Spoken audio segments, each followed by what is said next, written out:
जो लोग दुनिया की जिंदगी और उसकी ज़ेब व ज़ीनत के तालिब हों, हम उनके अमाल का बदला उन्हें दुनिया ही में दे देते हैं और उसमें उनकी हक तलफी नहीं की जाती। ये वो लोग हैं जिनके लिए आखिरत में आतश जहन्नम के सिवा और कुछ नहीं, और जो अमल उन्होंने दुनिया में किए सब बर्बाद, और जो कुछ ये करते रहे सब जाया हुआ। भला जो लोग अपने परवरदिगार की तरफ से दलीलें रोशन रखते हों और उनके साथ एक आसमानी गवाह भी उसकी जानिब से हो, और इससे पहले मूसा की किताब हो जो पेशवा और रहमत है, तो क्या वो कुरान पर ईमान नहीं लाएंगे? यही लोग तो इस पर ईमान लाते हैं, और जो कोई और फिरकों में से इससे मुनकिर हो तो उसका ठिकाना आग है।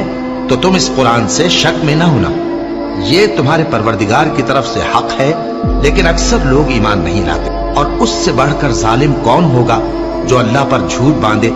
ऐसे लोग अपने रब के सामने पेश किए जाएंगे और गवाह कहेंगे कि यही लोग हैं जिन्होंने अपने परवरदिगार पर झूठ बोला था।